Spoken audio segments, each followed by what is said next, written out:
हाँ बेटा, आवाज आ रही है सभी को? ठीक ठीक है, ठीक है।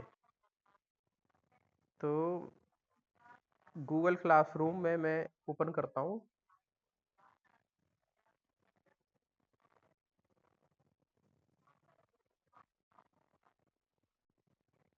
गूगल क्लासरूम में सबसे पहले मैंने ये नोट्स भेजे थे आपको। ठीक है, इनको मैं क्लियर कर देता हूँ।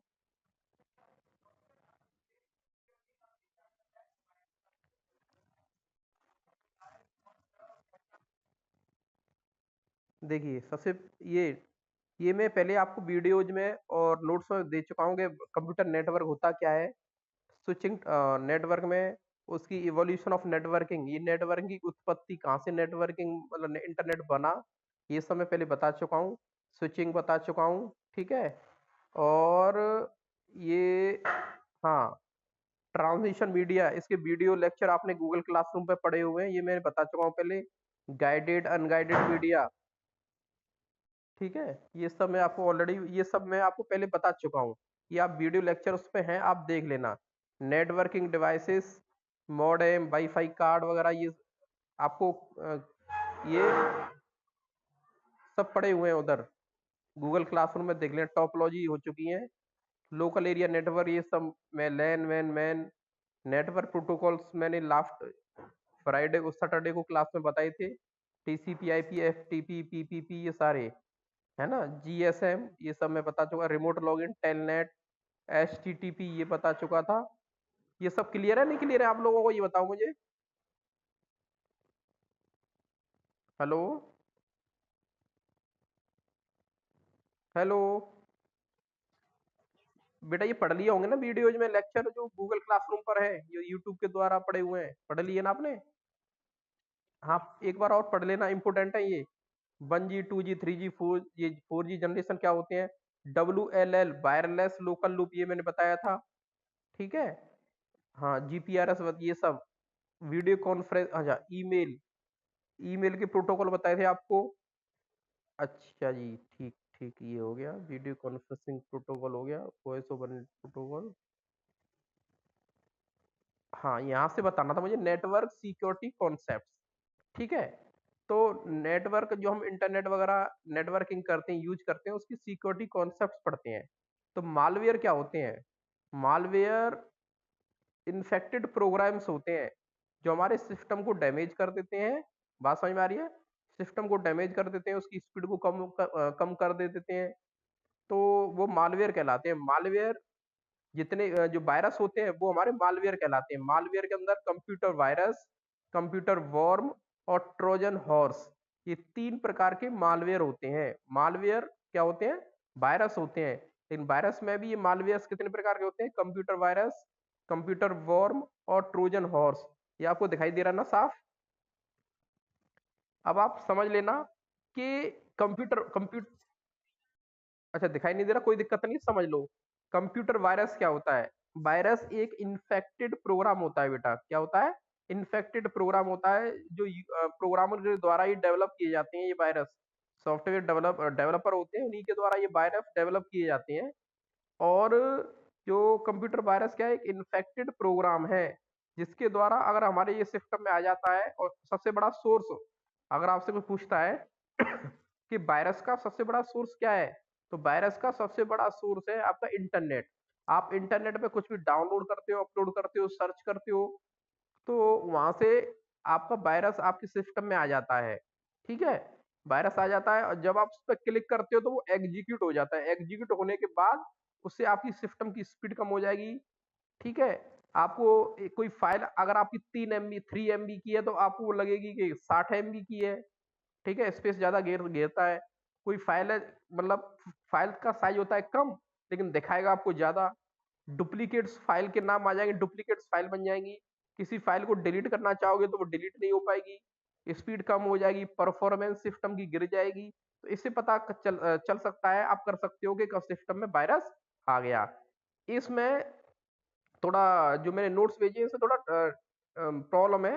ये कंप्यूटर वायरस में कहता है रिप्लीकेट, तो रिप्लीकेट तो होता ही है, लेकिन कंप्यूटर वॉर्म होता है रिप्लीकेट। कंप्यूटर वायरस की डेफिनेशन जो मैंने आपको बताई है ये है कि सिस्टम की स्पीड को कम करना, ठीक है?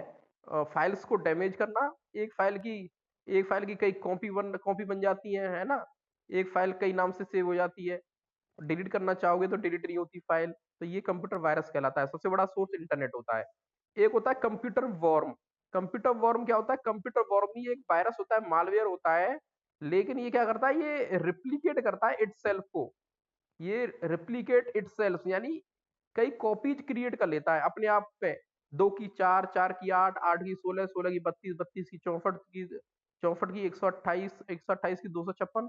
इस प्रकार से वायरस क्या करता है? अपने आप को रिप्लिकेट करता रहता है, और जब तक रिप्लिकेट करता रहेगा, अपने आप को कॉपी क्रिएट करता रहेगा, जब तक आपकी रैम जो होती है कंप्यूटर की वो फुल ना हो जाए। उससे आपकी सिस्टम बिल्कुल डेड हो जाता है, बिल्कुल बेकार हो जाता है, स्पीड कम हो जाती है, परफॉर्मेंस गिर जाती है। अंतर क्या है? कंप्यूटर वॉर्म क्या है? तो आपको बताना है। कंप्यूटर वॉर्म जो वायरस होता है, मालवेयर होता है, वो अपने आप को रिप्लिकेट कर देता है, अपने से दोगुनी कॉपी क्रिएट करता रहता है। वो कब तक करता रहता है बेटा? जब तक कि आपकी रैम सिस्टम की फुल ना हो जाए। क्लियर है बेटा? हेलो? ठीक है। एक होता है बेटा ट्रोजन हॉर्स। ठीक है? तो ट्रोजन हॉर्स भी क्या होता है? एक प्रकार का ये भी एक वायरस है, मालवेयर है। जैसे आपने नेट पे देखा होगा, ये अपने आप को ऐसा प्रतीत करता है, इसे ऐसा लगता है कोई ऐसा एप्लीकेशन सॉफ्टवेयर, जैसे कि आप नेट पर गए तो आपको ये सोचने पर मजबूर कर देगा कि हाँ, ये सॉफ्टवेयर मेरे लिए बहुत ही जरूरी है। आपको ऐसा लगेगा ये मेरे लिए बेनिफिशियल सॉफ्टवेयर है, इसको मैं डाउनलोड कर लूं। तो उसके भ्रम में आप क्या कर लेते हो? ट्रोजन हॉर्स जो वायरस होता है उसको डाउनलोड कर लेते हो। ठीक है? ट्रोजन हॉर्स का मतलब क्या होता है? ये बेनिफिशियल आपका प्रोग्राम होता है। आपको ऐसा लगता है ये मेरे लिए बहुत बेनिफिशियल है। ठीक है? बहुत बेनिफिशियल मेरे लिए सॉफ्टवेयर है। फिर आप क्या करते हो? उस पर क्लिक कर कर लेते हो, डाउनलोड कर लेते हो। वो फिर आपके सिस्टम में आ जाता है। उससे सिस्टम की स्पीड वगैरह ये सब डिलीट, मतलब सिस्टम की स्पीड वगैरह कमजोर हो जाती है, सिस्टम की परफॉर्मेंस गिर जाती है। तो वायरस क्या होते हैं? लगभग सबका मतलब एक ही जैसा ही निकल रहा है। वायरस सारे इन्फेक्टेड प्रोग्राम है। जो मालवेयर होते क्या है? मालवेयर इन्फेक्टेड प्रोग्राम्स होते हैं। ठीक है? उनके अंदर आपका computer virus virus trojan horse, computer worm ये आते हैं। तो वायरस क्या होता है? वायरस एक इन्फेक्टेड प्रोग्राम होता है जो हमारे सिस्टम में आ जाता है, नेट से आता है, सिस्टम की स्पीड वगैरह कम हो जाती है और परफॉर्मेंस गिर जाती है, ये सब लिख सकते हैं। अच्छा, कंप्यूटर वॉर्म क्या होता है? कंप्यूटर वॉर्म भी एक प्रकार का मालवेयर है, इन्फेक्टेड प्रोग्राम है। ये अपनी आप की कॉपी जनरेट करता रहता है, अपने आप को रिप्लिकेट करता रहता है। ठीक है? जब तक इस सिस्टम की मतलब रैम फुल ना हो जाए। और तीसरा था कि आपका, सॉरी, क्या बताया था मैंने?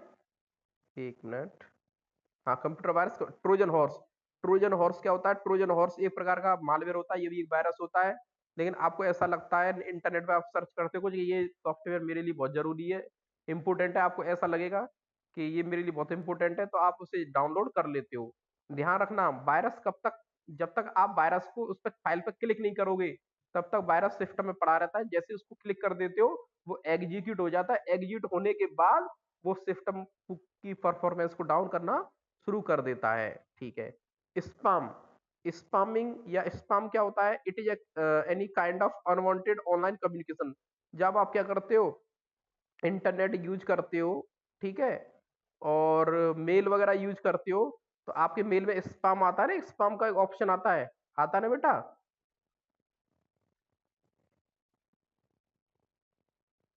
हेलो? हेलो? हाँ, तो स्पैम क्या होता है बेटा? ये स्पैम भी आपके अनवांटेड ऑनलाइन कम्युनिकेशन, जब इंटरनेट यूज करते हो, अनवांटेड ऑनलाइन कम्युनिकेशन का मतलब ये होता है कि जैसे आपने, मतलब आपकी ईमेल आईडी पर बहुत सारे अनवांटेड मैसेज आ जाते हैं। आपने ईमेल आईडी कहीं एक बार प्लेस कर दी, आपने कहीं इंटरनेट पर आपने ईमेल आईडी अपनी डाल दी, तो ईमेल आईडी आपने कहीं सबमिट कर दिया, इंफॉर्मेशन डाल दी, तो उस वो ईमेल आईडी ट्रैक होके उस ईमेल आईडी पर बहुत सारे अनवांटेड जैसे ऐड आ जाएंगे, बहुत सारे, है ना, इस प्रकार के मैसेज आपके आ जाते हैं ईमेल्स पर। और ऐसे ईमेल्स होंगे, मैसेज आएंगे, आपको लगेगा ये ईमेल कहाँ से आया, ये तो मैंने यूज ही नहीं किया है। तो जहां भी कहीं आप अपनी इंफॉर्मेशन सबमिट करते हो, शेयर करते हो, तो वो ईमेल आईडी आपकी शेयर हो जाती है सब जगह। ईमेल आईडी, उस ईमेल आईडी पर कंपनी के ऐड वगैरह आना शुरू हो जाते हैं, है ना, प्रोडक्ट के ऐड वगैरह इस प्रकार के मेल्स आना आपके ईमेल आईडी पर, मतलब जीमेल या रेडमेल जहां भी आपकी आईडी है उस पर अनवांटेड मेल्स आना शुरू हो जाता है। तो ये कहलाते हैं स्पैमिंग या स्पैम। क्लियर है बेटा ये? हेलो। ठीक है। कुकीज क्या होती है? कुकीज आपने अपने मोबाइल में भी कुकीज होती है ना। जैसे आपने कोई वेबसाइट खोली, वेबसाइट एंटर करी, www डॉट अपने विद्यालय की वेबसाइट या www dot red sorry, boss कोई भी वेबसाइट आप ओपन करते हो या कोई भी सर्च डेटा सर्च करते हो, तो आपका ट्रैक है ना, आपका जो वेबसाइट है एक बार आपने ओपन कर ली तो आपने देखा होगा, दूसरी बार अगर हम उसी वेबसाइट को ओपन करें तो एक पहले से ही क्या होता है, पहले से वो वेबसाइट अपने आप लिखी हुई आ जाती है। आ जाती है नहीं आ जाती है? कोई सर्च करते हैं या कोई वेबसाइट ओपन करते हैं, आपने पहली बार वेबसाइट का नाम लिखा www डॉट sbm-eta.com, चलो ठीक है। तो ये पूरा ट्रैक हो रहा है आपने क्या ओपन किया। लेकिन दूसरी बात, जैसे ही sbm-eta.com www.sbm करोगे तो पूरा अपने आप ऊपर लिखा हुआ आ जाता है। यानी कि जो वेबसाइट आपने खोली है, जो भी काम किया है, वो ऑटोमेटिकली आपके उसमें स्टोर हो जाता है कंप्यूटर में। ठीक है। तो वो वो कहलाते हैं कुकीज। और कुकी जितनी बहुत सारी ज्यादा कुकीज इकट्ठी हो जाती है तो उससे परफॉर्मेंस भी डाउन हो जाती है। तो समय समय पर हमें कुकीज को अपने मोबाइल से, अपने कंप्यूटर से हमें क्या करना पड़ता है बेटा, डिलीट करना पड़ता है कुकीज को। बात समझ में आ रही है? एक होता है बेटा फायरवॉल। फायरवॉल क्या होता है? फायरवॉल होता है नेटवर्क सिक्योरिटी के लिए। कि फायरवॉल, ये दोनों केस में हम हार्डवेयर पर भी फायरवॉल लगा सकते हैं और सॉफ्टवेयर पर भी फायरवॉल लगा सकते हैं, जिससे हमारा डेटा सिक्योर रहे, कोई भी आपका मतलब वायरस वगैरह ना आ पाए, अनऑथराइड एक्सेस ना हो पाए। अनऑथराइड का मतलब है कोई अनऑथराइड यूजर हमारे डेटा को ओपन ना कर पाए, यूज नहीं कर पाए, वो कहलाता है फायरवॉल। सिक्योरिटी के लिए फायरवॉल यूज करते हैं। A system design to prevent unauthorized access to और फ्रॉम अ प्राइवेट नेटवर्क। ठीक है। Firewall can be implement in both hardware और सॉफ्टवेयर। फायरवॉल हम हार्डवेयर पे भी लगा सकते हैं, सॉफ्टवेयर पर भी लगा सकते हैं। अब फायरवॉल होता क्या है, और सिंपली ये समझ लो, जैसे कि अपने स्कूल में अभी आप लोग क्या करते हो, डब्ल्यू फेसबुक ओपन कर सकते हो आप, जो साइट चाहो वो साइट आप ओपन कर लेते हो स्कूल में आके, इंटरनेट है, ठीक है। मैं चाहता हूं कि स्कूल के जो स्टूडेंट्स हैं, बच्चे हैं, वो फेसबुक ना खोल पाए। ठीक है। यानी जो मैं आईडी बैन कर दूंगा, आईडी सर्च करके वो फायरवॉल में डाल दूंगा मैं सॉफ्टवेयर में, कि ये आईडी ओपन नहीं, ये वेबसाइट्स ओपन नहीं होंगी। जैसे फेसबुक हो गया, और बहुत सारी वेबसाइट मैंने उसमें स्टोर कर दी कि ये वेबसाइट ओपन नहीं होनी चाहिए फायरवॉल में। तो जैसे आप फेसबुक वगैरह ओपन करोगे तो फेसबुक ओपन होके नहीं आएगी, क्योंकि मैंने उसमें फायरवॉल प्रोटेक्शन लगा दिया। वो हार्डवेयर पर भी लग सकता है और सॉफ्टवेयर पर भी लग सकता है। तो क्लियर हो गया फायरवॉल क्या होता है। कहीं कहीं देखा होगा स्कूल में, अगर मैंने फेसबुक बैन कर दिया, फायरवॉल लगा दिया, प्रोटेक्शन लगा दिया, तो स्कूल में तो फेसबुक खुलेगी नहीं, लेकिन और साइट खुल जाएंगी। लेकिन आपके घर पर यूज करो, घर पर खुल जाती है, तो घर पर आपने फायरवॉल नहीं लगाया है। यानी स्कूल की में सिक्योरिटी के लिए अधिकतर लोग फायरवॉल का यूज करते हैं, जिससे कुछ साइट इंटरनेट पर बैन कर देते हैं, वो स्कूल में नहीं खुलती है सिक्योरिटी पर्पज के लिए। क्लियर है बेटा ये? ठीक है। एक होता है एक आपका डिफरेंस पूछा जा सकता है कि what is the difference between HTTP hyper text transfer protocol, और एक होता है HTTPS, इससे होता है secure hyper text transfer protocol. इसमें सिक्योरिटी ज्यादा मायने रखती है, इसमें हमारा डेटा सिक्योर रहता है। ठीक है, एज कम्पेयर टू HTTP में। हाइपर टेक्स्ट ट्रांसफर प्रोटोकॉल मैंने बताया था ना, फाइल अपलोड करते हैं, डाउनलोड करते हैं, वहां प्रोटोकॉल यूज होता है। लेकिन यहाँ पर HTTPS सेम थिंग है, लेकिन यहाँ पर हमारा जो ट्रांसफर होता है, कम्युनिकेशन होता है डेटा का, हमारा इंटरनेट से हम जो भी कुछ डाउनलोड या अपलोड करते हैं, वो सिक्योरली होता है, सिक्योरिटी बढ़ जाती है। ठीक है। उसके बाद, हाँ ठीक, वेरी गुड। उसके बाद कुछ साइबर लॉ होता है। साइबर लॉ का मतलब समझ रहे हो, साइबर लॉ क्या होता है? साइबर लॉ होते हैं इंटरनेट यूज करने के कुछ rules and regulation, protocols, law होते हैं। साइबर लॉ और internet law is a term that encapsulates the legal issues related to use of the internet. Internet use करने के कुछ बेटा नियम होते हैं, उन नियम्स के आधार पर, रूल्स के आधार पर हम काम करते हैं। तो वो इंटरनेट कैसे यूज करते हैं, उसके कुछ नियम्स हैं, वो नियम्स क्या कहलाते हैं, रूल्स कहलाते हैं साइबर लॉ। अब साइबर लॉ में एक होता है साइबर क्राइम। साइबर क्राइम क्या होता है, इंटरनेट के द्वारा आप कोई भी गलत हरकत करते हो, किसी का डेटा चुराते हो, या कोई आईडी हैक करते हो, ये सब, या आप किसी का फोटो लेके और गलत यूज करके उसको वायरल करते हो, ये सारे साइबर क्राइम की कैटेगरी में आते हैं। आप बहुत अच्छी तरह जानते होंगे साइबर क्राइम क्या होता है। आपने किसी के उसका बैंक का पासवर्ड वगैरह और वो ले लिया, है ना, एटीएम का वो चुरा लिया, या इंटरनेट बैंकिंग का यूजर नेम पासवर्ड चुरा के पैसे निकाल लिए, ये साइबर क्राइम है। ठीक है, किसी की फोटो लेके उसमें उल्टा सीधा एडिट करके आपने व्हाट्सएप पे वायरल कर दिया, शेयर कर दिया, वो साइबर क्राइम है। तो साइबर क्राइम क्या होते हैं, जो भी मिसबिहेव होता है, जो एक ऐसे ऐसी एक्टिविटी जो सही नहीं है, और इंटरनेट और कंप्यूटर का यूज करके आप उसे वायरल करते हो, वो that is called cyber crime. ठीक है, आप बहुत अच्छी तरह जानते हो साइबर क्राइम और क्या क्या हो सकता है। ठीक है, अब एक होता है हैकिंग। हैकिंग और क्रैकिंग बहुत इंपॉर्टेंट टर्म है, आपसे पूछ लिए जाते हैं, सो क्वेश्चंस भी बन के आते हैं। चलो ठीक है, हैकिंग क्या होता है, देखो सुनो, दोनों ही लगभग सेम थिंग है। और अच्छे अच्छे टीचर्स जो पढ़ाने पढ़ाते हैं बच्चों को, वो भी इसमें कंफ्यूजन में रहते हैं हैकिंग और क्रैकिंग क्या होता है। तो हैकिंग क्या होता है, जैसे जैसे किसी एम्प्लॉय या किसी स्टूडेंट या किसी व्यक्ति, किसी पर्सन का डेटा मैंने उसकी यूजर आईडी और पासवर्ड चुरा के यूज कर लिया, है ना, उसका डेटा हैक कर लिया। बड़ी बड़ी कंपनी के डेटा हैक हो जाते हैं, उस कंपनी को पता भी नहीं चलता हमारा डेटा हैक हो रहा है, यानी इंफॉर्मेशन स्टोल हो रही है, चोरी हो रही है। ठीक है, डेटा हैक वो कहलाता है डेटा हैकिंग।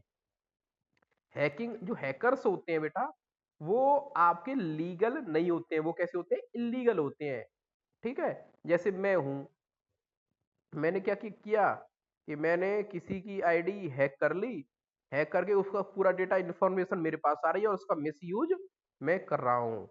ठीक है, तो मैं ये क्या एक्टिविटी, ये सारी इलीगल है। क्या है बेटा, ये इलीगल। और जो क्रैकर होते हैं, क्रैकर कौन से होते हैं, क्रैकर भी एक प्रकार के हैकर होते हैं। बात समझ में आ रही है बेटा, हेलो। क्रैकर भी एक प्रकार के हैकर होते हैं, लेकिन क्रैकर लीगल होते हैं। लीगल मतलब जैसे इंडियन गवर्नमेंट ने क्या किया है, किसी आतंकवादी को पकड़ लिया, टेररिस्ट को। अब टेररिस्ट का डेटा मुझे निकालना है, लेकिन टेररिस्ट को पता ना चले, आतंकवादी को पता ना चले, लेकिन उसकी पूरी email ID, Gmail ID, WhatsApp WhatsApp जितने भी अकाउंट है, उनको हैक कर लिया जाता है। किसके ऑर्डर के हिसाब से, कुछ सॉफ्टवेयर डेवलपर होते हैं, इंजीनियर होते हैं, जो गवर्नमेंट के आदेशानुसार, गवर्नमेंट के ऑर्डर के अनुसार उसकी आईडी को हैक करके पता करते हैं ये कहां से, ये क्या करता है, कहां से इसके पास इंफॉर्मेशन आ रही है, तो उसकी पूरी इंफॉर्मेशन गवर्नमेंट के आदेशानुसार वो क्रैकर क्या करते हैं, उसको पता करते हैं। बात समझ में आ रही है, लेकिन आतंकवादी को तो पता नहीं है मेरे साथ ऐसा हो रहा है, उसके लिए तो हैकिंग ही हो गया ना। तो क्रैकर भी एक प्रकार के हैकर होते हैं। ठीक है, जो डेटा को यूज एक्सेस करते हैं, मैंने बताई। लेकिन क्रैकर क्या होते हैं, लीगल, और हैकर क्या होते हैं बेटा, इलीगल। अगर आप हैकिंग करोगे, अगर आप हैकिंग करोगे तो आपको ये साइबर क्राइम की कैटेगरी में आता है। क्रैकर, क्रैकिंग, क्रैकिंग का मतलब, क्रैकिंग का मतलब समझ रहे हो ना, किसी इंफॉर्मेशन को ब्रेक करना, पता करना, आतंकवादी को कोड को पता करना। बात समझ में आ रही है, हाँ। तो हैकर, हैकिंग इलीगल होती है, क्रैकिंग लीगल होती है। हैकर और क्रैकर में अंतर बहुत ही इंपॉर्टेंट है, ये पूछ लिया जाता है। साइबर क्राइम क्या होते हैं, ये भी आपको पता चल गया। अब है बेटा, ये लास्ट है, वेब सर्विसेज। इंटरनेट पे हमें जो भी सर्विसेज मिलती है, देखो एक होता है world wide web, WWW। World wide web क्या होता है, आप समझते हो, वर्ल्ड वाइड वेब कहलाता है पूरा इंटरनेट। इंटरनेट को ही तो हम वर्ल्ड वाइड वेब बोलते हैं। ठीक है, डेटा का आदान प्रदान करना, नेट से कुछ अपलोड करना, डाउनलोड करना, शेयर करना, that is called WWW, world wide web. HTML आप 10th क्लास में पढ़ के आए होंगे, hyper text transfer, sorry, hyper text markup language होती है HTML, है ना, जिसके अंदर हम वेब पेजेज वगैरह बनाते हैं, जिसके अंदर टैग्स होते हैं, एट्रीब्यूट्स होते हैं। पढ़े हैं आपने बेटा ये इनकी इनकी फुल फॉर्म्स आती है, HTML की फुल फॉर्म, ठीक है। अच्छा, XML क्या होता है? Extensible markup language, full form पता है ना XML की क्या होता है? एक्सटेंसिबल मार्कअप लैंग्वेज, ये आपके सामने फुल फॉर्म आपको इसमें लिखी हुई है, एक्सटेंसिबल मार्कअप लैंग्वेज। इसके अंदर भी हम वेब पेज वगैरह ये सब हम डिजाइन करते हैं, ठीक। अच्छा, डोमेन नेम क्या होता है बेटा, पता है डोमेन नेम क्या होता है? किसी वेबसाइट को पता करते हैं हम, आइडेंटिफाई करते हैं किसके आधार पर? डोमेन नेम के आधार पर। जैसे मैंने लिखा डोमेन नेम का एग्जांपल www.sbmeta.com, ये पूरा क्या हो गया? Domain name. बात समझ में आ रही है क्या हो गया? डोमेन नेम, इसमें पूछा गया ये domain name is a unique name that identifies a particular website and represents the name of the server where the web page store, इन्हें हम डोमेन नेम सिस्टम बोलते हैं, ठीक है। जैसे डॉट कॉम, पीछे डॉट कॉम लगा हुआ है, डॉट इन लगा हुआ है ना, dot in, dot com, dot GOV, आपने वेबसाइट इस प्रकार की देखी होंगी, ये पूरा डोमेन नेम कहलाता है। अब देखो एक बार मैं आपको बता रहा हूँ, आईपी एड्रेस, ये बहुत अच्छी तरह आपको मैं बता चुका हूँ पहले, आईपी एड्रेस किसी सिस्टम का आईपी एड्रेस होता है, उस आईपी एड्रेस सिस्टम का नहीं होगा तो हम कम्युनिकेशन डेटा ट्रांसफर नहीं कर पाएंगे, ठीक है। और आईपी एड्रेस का पूरा मैंने आपको क्लास वगैरह ये सब पुरानी जो क्लास हुई थी वीडियो में मैंने बताया था, आईपी एड्रेस क्या होता है? Internet protocol address. हर एक कंप्यूटर का एक आईपी एड्रेस होता है, आईपी एड्रेस के द्वारा ही, जैसे आपके घर का एड्रेस होता है ऐसे ही कंप्यूटर का आईपी एड्रेस होता है। मेरे को किसी को डेटा ट्रांसफर करना है किसी सिस्टम पर, एक सिस्टम से दूसरे सिस्टम पर, तो इंटरनेट पर उसका आईपी एड्रेस होना चाहिए कि किस सिस्टम पर ये डेटा पहुंचना है। आईपी एड्रेस से पहुंचता है, जैसे आपके घर के एड्रेस होते हैं, उस घर पर आपका लेटर वगैरह पहुंचता है, घर का एड्रेस होता है, ऐसे ही सिस्टम का आईपी एड्रेस होता है। वेब पेज क्या होते हैं? वेब पेज एक इलेक्ट्रॉनिक डॉक्यूमेंट होता है जो HTML में आप टैग्स की हेल्प से डिजाइन करते हो। बात समझ में आ रही है? केवल एक एक नंबर में पूछे जाते हैं, आईपी एड्रेस क्या होता है, वेब पेज क्या होता है। जो HTML लैंग्वेज का यूज करके हम जो पेज बनाते हैं यूजिंग टैग्स और एट्रीब्यूट्स, वो वेब पेज कहलाते हैं आपके। वेबसाइट क्या कहलाता है? Web collection of web pages, web pages का कलेक्शन क्या कहलाता है बेटा? वेबसाइट कहलाता है। ये एक एक नंबर में पूछने वाले इंपोर्टेंट है। वेब ब्राउजर क्या होता है? कौन बताएगा वेब ब्राउजर? आपने 10th क्लास में पढ़ा होगा बेटा, वेब ब्राउजर क्या होता है?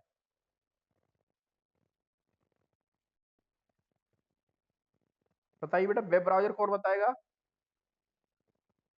वेब ब्राउजर इंटरनेट के सॉफ्टवेयर होते हैं जिसके द्वारा हम इंटरनेट एक्सेस करते हैं।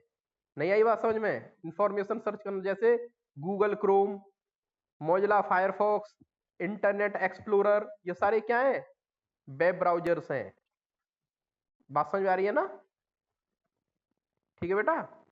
एक होता है वेब सर्वर, जो मैं टर्म्स बता रहा हूँ ये आपकी इंपोर्टेंट। वेब सर्वर क्या होता है? जहां पर पूरा डेटा स्टोर होता है इंटरनेट पर, जहां से हम डेटा को एक्सेस करते हैं, वेब सर्वर होता है, ठीक। अच्छा, एक ये इंपोर्टेंट है आपका, वेब स्क्रिप्टिंग वगैरह, ये तो नहीं इस, चलो ठीक है। वेब W 2.0 क्या होता है? Web 2.0, web 2.0 is the term given to describe a second generation of the world wide web. जो वर्ल्ड वाइड वेब होता है ना आपका इंटरनेट, उसका वर्जन है 2.0, उसको वर्जन को, वर्ल्ड वाइड वेब को वर्जन 2, वो वेब 2.0 कहलाता है, ठीक है। चलो, इसके आधार पर ये तो सब। ई कॉमर्स, क्रेडिट कार्ड वगैरह क्या होते हैं आपको पता है? क्रेडिट कार्ड, देखिए, क्रेडिट कार्ड क्या होता है, डेबिट कार्ड क्या होता है? क्रेडिट कार्ड, डेबिट कार्ड, या फिर एटीएम कार्ड होते हैं ना, जिससे हम पैसे वगैरह निकाल लेते हैं, पैसे निकाल के शॉपिंग करते हैं, या एटीएम कार्ड से ही शॉपिंग हो जाती है। क्रेडिट कार्ड, क्रेडिट कार्ड में क्या होता है, पहले से ही लिमिट बंदी होती है, जैसे 1.5 लाख, 2 लाख, है ना, तो 2 लाख तक हम उसको यूज कर सकते हैं। जब डेबिट कार्ड में लिमिट नहीं होती, जितना आपके पास पैसा हो। डेबिट कार्ड में क्या है, करेंटली आपकी बैंक अकाउंट में जितना पैसा है उसी को उस डेबिट कार्ड डेबिट कार्ड की हेल्प से हम उसको यूज कर सकते हैं, उतना पैसा खर्च कर सकते हैं। जबकि क्रेडिट कार्ड में क्या होता है कि पहले से ही कंपनी आपको लिमिट दे देती है 2 लाख की, आपके पास पैसा नहीं है, लेकिन आप क्या करोगे, पहले उस पैसे को यूज कर लोगे, बाद में उसको भरना पड़ता है क्रेडिट कार्ड में। बात समझ में आ रही है? ऑनलाइन बैंकिंग आप जानते ही, ऑनलाइन बैंकिंग हम यूज करते हैं with the help of ATM, debit card और क्रेडिट कार्ड।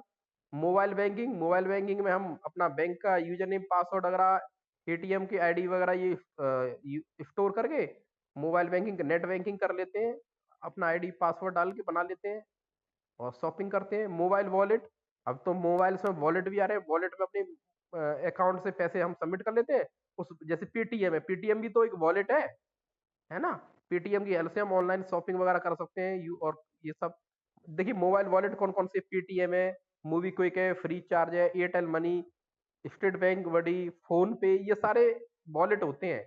ठीक है ना, मैं हम यूज करके आप ऑनलाइन कोई भी एक्सेस, मतलब कोई भी परचेज सामान कर सकते हो या एक्सेस कर सकते हो। तो ये मैंने जल्दी जल्दी आपको ये बता दिया है, बहुत ये सब आप डेली लाइफ में यूज करते हो। तो ये सब क्लियर है ना आपको जो आज बताए मैंने टर्म्स?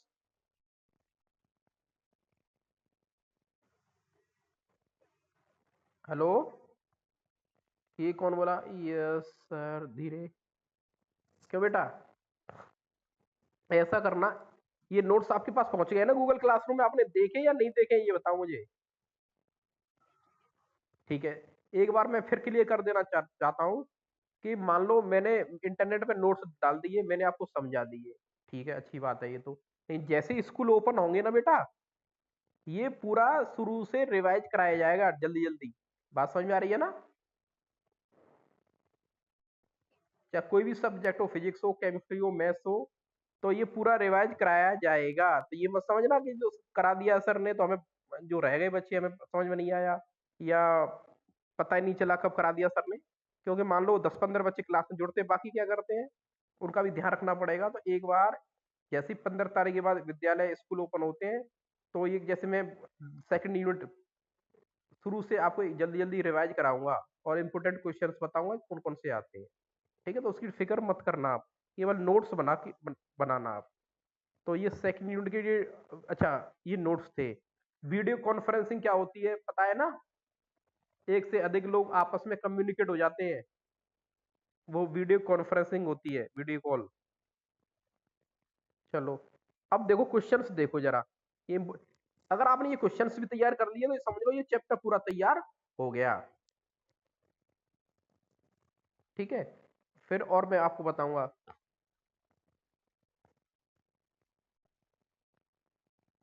देखिए, सबसे पहले ये दे रखा है, give 2 examples of PAN and LAN type of network. PAN क्या होता है और लैन क्या होता है, कौन बताएगा ये बताओ मुझे। पेन कौन बताएगा? Hello, hello. हाँ, क्या होता है बेटा पेन? इसका मतलब आपने पढ़ा नहीं। पर्सनल एरिया नेटवर्क बताया था, और लैन होता है लोकल एरिया नेटवर्क। तो बेटा पढ़ते नहीं हो, क्या चक्कर है ये बताओ मुझे पहले आप। Hello, hello. पढ़ती नहीं हो बेटा? तो ये तो बहुत, ऐसा करना शुरू अभी। अब मेरी जो क्लास होती है स्कूल के टाइम टेबल के अनुसार ओनली सैटरडे को होती है बेटा, 9:50 से। ठीक है, एक दिन दिया है मुझे केवल, इसलिए मुझे यहाँ पर क्लास लेने की जरूरत महसूस हुई। अब मैं क्या करूँगा कि जो अब क्लास होगी ना, सैटरडे को या फ्राइडे को जब भी क्लास में लूंगा, तो आप ये पूरा नोट्स पढ़ना, ये पेन लेन क्या होता है ये सब पढ़ के मुझे बताना, मैं तब ये क्वेश्चन क्लियर कराऊंगा। तो इसी यूनिट से इस प्रकार के क्वेश्चन आपके सेकंड मंथली में एक एक नंबर के आ जाएंगे, और बता दूंगा किस प्रकार के आएंगे बेटा। ठीक है ना? पेन लेन क्या होता है, एच टी टी 3G और 2G में क्या अंतर है, 3G के क्या एडवांटेज है थर्ड जनरेशन के, सेकंड जनरेशन स्पाम मेल क्या होता है, ये सब मैं नोट्स में सब बता चुका है ना? और एफ टी पी और एच टी टी पी में क्या डिफरेंस है, ये सब आपको हम बता चुके हैं, क्लियर नहीं हो रहा है मोबाइल व्यू में, लेकिन आपका जैसे आप ओपन करोगे ना कंप्यूटर में, उसमें डाउनलोड करके देखोगे तो उसमें सब क्लियर हो जाएगा। ये बात समझ में आ रही है बेटा? ठीक है, आप ऐसा करो, जो भी सेकंड जो यूनिट कंप्लीट कराई है और जो भी टॉपिक्स और रह गए होंगे मैं देख लूंगा क्या रह गया। वैसे सेकंड यूनिट कंप्लीट है और मैं देख लूंगा वो गूगल क्लासरूम में उसका डेटा अपलोड कर दूंगा और सैटरडे तक हम उसको सेकंड यूनिट को कंप्लीट कर लेंगे। ठीक है? और जो सेकंड यूनिट टेस्ट होगा उसमें सेकंड यूनिट में से बहुत ज्यादा आएगा, फर्स्ट यूनिट में से तो कम आएगा, लेकिन सेकंड यूनिट में से ज्यादा आएगा। और किस प्रकार का आएगा, इस सैटरडे की क्लास में आपको पूरा बता दूंगा। ठीक है? फिजिक्स केमिस्ट्री ज्यादा पढ़ते हो शायद, ऐसा लग रहा है मुझे, है ना? हेलो?